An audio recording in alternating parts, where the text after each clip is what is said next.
ಅಖಿಲಾಂಡ ಕೋಟಿ ಬ್ರಹ್ಮಾಂಡ ನಾಯಕ ರಾಜಾದಿರಾಜ ಯೋಗಿರಾಜ ಪರಬ್ರಹ್ಮ ಸಚ್ಚಿದಾನಂದ ಸದ್ಗುರು ಸಾಯಿನಾಥ್ ಮಹಾರಾಜ್ ಕಿ ಜೈ.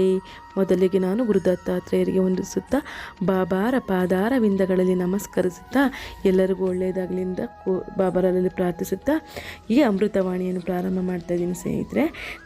ಸಕಲ ಚರಾಚರ ವಸ್ತುಗಳ ರಕ್ಷಕರು, ಸರ್ವವ್ಯಾಪಿಯೂ ಸಮಸ್ತ ಭೂತಗಳಲ್ಲಿಯೂ ಸಮಬುದ್ಧಿ ಉಳ್ಳವರಾಗಿಯೂ ಸಮಸ್ತ ಜೀವಿಗಳಿಗೂ ಕಲ್ಯಾಣ ಮಾಡುವುದರಲ್ಲಿ ಆಸಕ್ತರಾಗಿಯೂ ಇರುವ ಶ್ರೀ ಸಾಯಿಬಾಬಾ ಅವರಿಗೆ ನಮಸ್ಕರಿಸಿ ಅವರ ಆಶ್ರಯವನ್ನು ಹೊಂದೋಣ ಸ್ನೇಹಿತರೆ. ನಾವು ಬಾಬಾರವನ್ನ ಗಟ್ಟಿಯಾಗಿ ಮೊದಲು ನಂಬಬೇಕು ಸ್ನೇಹಿತರೆ. ಅಮಾವಾಸ್ಯೆ ಬಂತು ಅಂದರೆ ನಾವು ಕೆಲವರಿಗೆ ಹೆದರಿಕೆ ಇರುತ್ತೆ, ಅಮಾವಾಸ್ಯೆ ಹಿಂದೆ ಮುಂದೆ ತೊಂದರೆ ನಡೀತೆ, ಯಾರಾದರೂ ಏನಾದರೂ ದುಷ್ಟಶಕ್ತಿಗಳು ನಮ್ಮನ್ನು ಕಾಡ್ತವೋ ಏನೋ, ಆದ್ದರಿಂದ ನಾವು ಹೆಚ್ಚು ಕೊರಗೋರೇ ಜಾಸ್ತಿ ಆಗಿದ್ದಾರೆ ಸ್ನೇಹಿತರೆ. ಅದಕ್ಕೋಸ್ಕರ ನಾವು ಬಾಬಾರವನ್ನು ಸ್ಮರಿಸೋಣ, ಶರಣಾಗತರಾಗೋಣ. ಅವರು ಸಕಲ ಅಭಿಷ್ಟಗಳನ್ನು ಸಹ ನೆರವೇರಿಸ್ತಾರೆ ಸ್ನೇಹಿತರೆ. ನೀವು ಈ ರೀತಿ ಒಂದು ಪೂಜೆಯನ್ನು ಮಾಡ್ಕೊಂಡು ಬನ್ನಿ ಸ್ನೇಹಿತರೆ. ನೀವು ಒಂದು ಸಂಕಲ್ಪ ಮಾಡ್ಕೊಳ್ಳಿ ಸ್ನೇಹಿತರೆ. ನಿಮ್ಗೆ ಏನು ಕಷ್ಟ ಇದೆ ಅಂತ ಒಂದು ತೆಂಗಿನಕಾಯಿನ ಮುಡುಪನ್ನು ಕಟ್ಟಿ ಬಾಬಾರ ಎದುರುಗಡೆ ದೇವ್ರ ಮನೇಲಿ ತಟ್ಟೆಯಲ್ಲಿಟ್ಟು ಪ್ರತಿದಿನ ಹೂವು ಅರಿಶಿನ ಕುಂಕುಮ ಹಾಕಿ ಪೂಜೆ ಮಾಡೋದ್ರಿಂದ ನಿಮಗೆ ಪೂರ್ಣ ಪ್ರತಿಫಲ ಸಿಗುತ್ತೆ ಸ್ನೇಹಿತರೆ. 7 ದಿನಗಳ ಕಾಲ ಪೂಜೆ ಮಾಡ್ಕೊಂಬನ್ನಿ.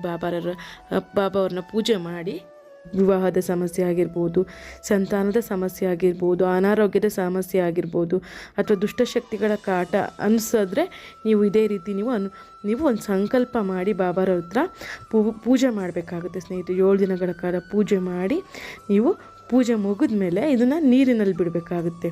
ನೀವು ನೀರಿನಲ್ಲಿ ಬಿಡುವಾಗ ನೀವು ಏನು ಮಾಡಬೇಕು ಅಂತಂದರೆ, ನಿಮ್ಮದು ಇಚ್ಛೆ ನೆರವೇರಿದರೆ ಬಾಬಾರವರಿಗೆ ವಂದನೆಗಳನ್ನ ಹೇಳ್ತಾ ನೀರಲ್ಲಿ ಬಿಡಿ ಸ್ನೇಹಿತರೆ. ನೀರಲ್ಲಿ ಬಿಡಲಿಕ್ಕಾಗಿಲ್ಲ ಅನ್ನೋರು ಬಾಬಾವರ ಮಂದಿರಕ್ಕೆ ನೀವು ದುನಿಗೆ ಹೋಗಿ ಆ ತೆಂಗಿನಕಾಯಿನ ಸಮರ್ಪಿಸ್ಬೋದು ಸ್ನೇಹಿತರೆ. ಆಗಿಲ್ಲ ಅಂತ ಅಂದರೆ ಇನ್ನೂ ಒಂದು ಸರಿ ನೀವು ಮಾಡಿ ಸ್ನೇಹಿತರೆ. ಮಾಡೋದ್ರಿಂದ ಖಂಡಿತ ನೆರವೇರುತ್ತೆ, ನಮಗೂ ಕೂಡ ಒಳ್ಳೆಯದಾಗಿದೆ. ಬಾಬಾರವನ್ನು ನೀವು ಮೊದಲಿಗೆ ನೀವು ಮಾಯೆ ನಮ್ಮ ಸುತ್ತಮುತ್ತ ಕುದಿರುತ್ತೆ ಸ್ನೇಹಿತರೆ. ಅಮಾವಾಸ್ಯೆ ದಿನವಂತೂ ನಮಗೆ ಮನೇಲಿ ಜಗಳ, ನೆಮ್ಮದಿನೇ ಇರಲ್ಲ, ಶಾಂತಿನೂ ಇರಲ್ಲ. ನಾವು ಈ ರೀತಿ ಪೂಜೆ ಮಾಡೋದ್ರಿಂದ ನಮಗೆ ಎಲ್ಲ ಕಷ್ಟಗಳು ಕೂಡ ದೂರವಾಗುತ್ತೆ. ಈ ಅಮಾವಾಸ್ಯೆ ದಿನದಂದು ಈ ರೀತಿ ಒಂದು ನೀವು ಪೂಜೆ ಮಾಡಿ ಸ್ನೇಹಿತರೆ. ಬಾಬಾರವರನ್ನು ಈ ಭವಸಾಗರವನ್ನು ದಾಟುವುದು ಬಹಳ ಕಠಿಣ. ಮೋಹವೆಂಬ ಅಲೆಗಳು ನಮ್ಮ ದುರಾಲೋಚನೆ ಎಂಬ ದಡಗಳಿಗೆ ಬಡಿದು ಮನಸ್ಥೈರ್ಯದ ಮರಗಳನ್ನು ಉರುಳಿಸುತ್ತವೆ.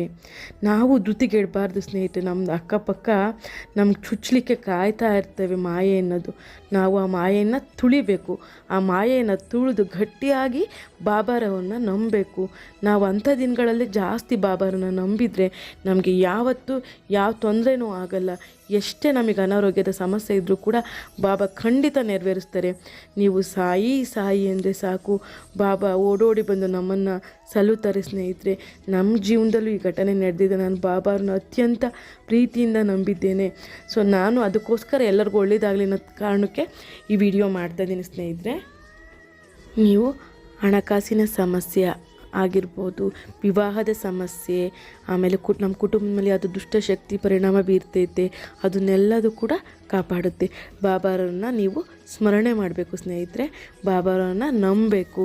ಮೊದಲಿಗೆ ನೀವು ಬಾಬಾ ನಮ್ಮನ್ನು ಪರೀಕ್ಷೆ ಕೂಡ ಮಾಡ್ತಾರೆ. ನೀವು ಬಾಬಾರವನ್ನು ಹೆಚ್ಚು ನಂಬಿದಷ್ಟು ಬಾಬಾ ನಮ್ಮನ್ನು ಭವಸಾಗರವನ್ನು ದಾಟಿಸ್ತಾರೆ ಸ್ನೇಹಿತರೆ. ನೀವು ಯಾವುದೇ ಕಾರಣಕ್ಕೂ ಬಿಡಬಾರ್ದು. ಪಣ ತೊಟ್ಟು ನೀವು ಬಾಬಾರವನ್ನ ಸ್ಮರಣೆ ಮಾಡೋದ್ರಿಂದ ಬಾಬಾರ ಇಚ್ಛೆ ಖಂಡಿತ ನೆರವೇರಿಸ್ತಾರೆ. ಯಾವತ್ತೂ ನೀವು ನಂಬಬೇಕು. ಬಾಬಾರವನ್ನ ಯಾವಾಗಲೂ ನಂಬಿದ್ರೆ ಬಾಬಾ ಎಂದಿಗೂ ಕೂಡ ಕೈ ಬಿಡೋದಿಲ್ಲ ಸ್ನೇಹಿತರೆ. ಬಾಬಾರನ್ನ ಯಾವುದೇ ಸಮಯದಲ್ಲೂ ಕೂಡ ನೀವು ಸ್ಮರಣೆ ಮಾಡ್ಬೋದು. ಸಾಯಿಬಾಬಾ ಕೆಲವರಿಗೆ ಶ್ಲೋಕಗಳನ್ನ ಹೇಳ್ಕೊಳಕ್ಕೆ ಬರಲ್ಲ, ಆವಾಗ ಶ್ಲೋಕ ಹೇಳ್ಕೊಳಕ್ಕೆ ಬರಲ್ಲ, ಓದಲಿಕ್ಕೂ ಬರಲ್ಲ. ಅಂಥವ್ರಿಗೂ ಕೂಡ ಶಿಡಿ ಸಾಯಿನಾಥಾಯ ನಮಃ ಅಂದರೆ ಸಾಕು. ಶಿಡಿ ಸಾಯಿನಾಥಾಯ ನಮಃ ಅಂದರೆ ಸಾಕು. ಬಾಬಾ ನಮ್ಮನ್ನ ಖಂಡಿತ ಒಲಿತು ಬಂದದ್ದೆಲ್ಲ ಬರಲಿ, ಗುರುವಿನ ದಯೆ ಇರಲಿ ಅಂತ ಈ ಒಂದು ಅಮಾವಾಸ್ಯೆ ದಿನ ಇದು ಒಂದು ಸಂಕಲ್ಪ ಮಾಡಿ ನಾವು ಎಲ್ಲರಿಗೂ ಒಳ್ಳೆಯದಾಗಲಿ ಸ್ನೇಹಿತರೆ. ನಿಮ್ಮ ಕಷ್ಟಗಳೆಲ್ಲ ಈಡೇರಲಿ ಅಂತ ಪ್ರಾರ್ಥಿಸ್ತೀನಿ ಬಾಬಾರ ಹತ್ರ.